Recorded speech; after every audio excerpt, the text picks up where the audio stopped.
दूसरे का हित करने से बड़ा कोई धर्म नहीं है, दूसरे की पीड़ा मिटाने से बड़ा कोई पुण्य नहीं है। सबसे बड़ा धर्म है परोपकार।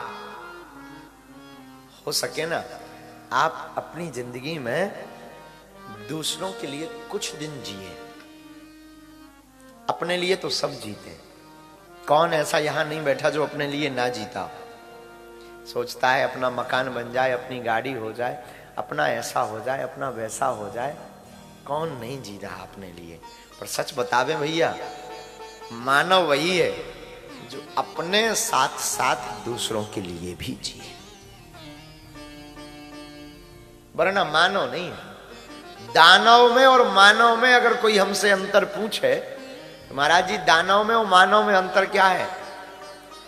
दानव वो है जो अपने लिए केवल जीता है, मानव वो है जो अपने साथ साथ दूसरों के लिए भी जीता है।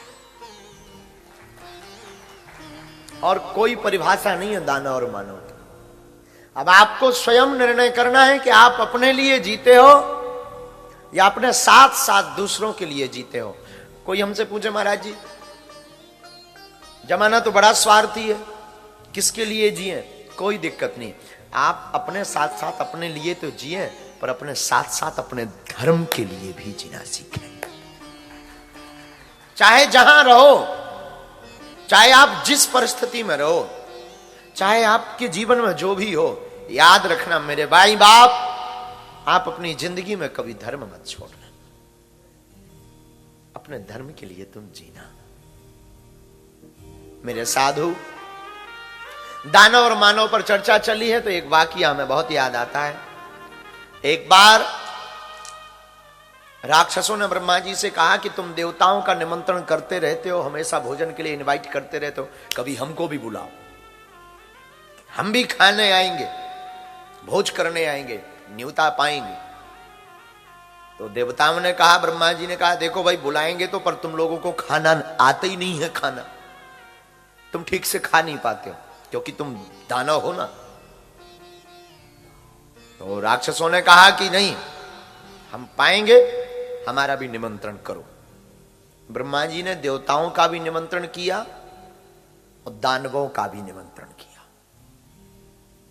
आए, ऐसी पंगत बैठी, एक तरफ देवता एक तरफ दानव, दोनों पार्टी अलग अलग। तो सबने कहा कि भाई भूख लगी है, जल्दी से प्रसाद लाओ। तो ब्रह्मा जी ने कहा, रुको, भोजन करने के पहले हमारी शर्त है। आज के भोजन में शर्त यह है कि भोजन तो पाओगे 56 भोग, लेकिन बिना हाथ को मोड़े हुए भोजन करना है। हाथ नहीं मुड़ना चाहिए और भोजन पाना है। देवताओं को भी यह शर्त और दानवों को भी यह शर्त। बताओ क्या मंजूर है? तो दोनों पक्ष ने कहा यस, मंजूर है। तो सबसे पहले कौन पाएगा? दानवों ने कहा, हम बड़े बाप के बेटा हैं, हम पाएंगे। ठीक है, तुम पाओ, बैठो, आओ। ब्रह्मा जी ने बढ़िया, अब खबर नहीं, वहां ऊपर की तो ऐसी कोई व्यवस्था नहीं थी कि टेबल हो, पर व्यवस्था थी बैठने की। तो दानव बैठे, परोसने वालों ने भोजन परोसा। शर्त थी कि जो है हाथ को मोड़ना नहीं है, भोजन करना।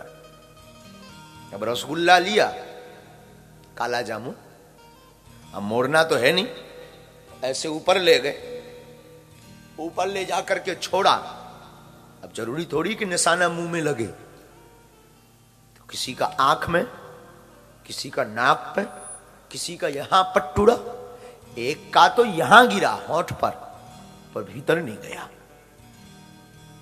दानव हैरान हो गए, 2.5-3 घंटे में ठीक से खा नहीं पाए। दानव बोले, इससे अच्छा तो निमंत्रण ही ना होता तो कुशल था, हमें नहीं खाना है। लेकिन दानवों ने सोचा, जब दानव भोजन कर रहे थे तब देवता बड़े हंस रहे थे, लेकिन जब देवताओं की बारी आई तो दानवों ने सोचा जरा देख लें, इनकी भी मजा आएगी, क्योंकि देवताओं को भी शर्त है, हाथ नहीं मोड़ना है और भोजन करना है। ये जब भोजन करेंगे तब बड़ा मजा आएगा, क्योंकि ये भी हमारे जैसा ऊपर ले जाएंगे, फिर छोड़ेंगे तो किसी का आंख पे गिरेगा, किसी का नाक पे गिरेगा, किसी का होंठ पे गिरेगा, आनंद आएगा, ताली बजाएंगे अपन लोग, शोर मचाएंगे। लेकिन ऐसा कुछ हुआ ही नहीं। देवता जब भोजन करने बैठे तो भरपेट भोजन पाए, और एक का भी ना आंख पे गिरा ना नाक पे। पूछो कैसे? देवताओं ने क्या किया कि एक लाइन ऐसी लगाई और एक लाइन सामने लगाई, दोनों एक दूसरे की दशा में बैठ गए मुख करके, और वो उसको भोजन करवाते गए, वो उसको भोजन करवाते गए, दोनों को भोजन भी हो गया, शर्त भी पूरी हो गई और हाथ भी नहीं मिला।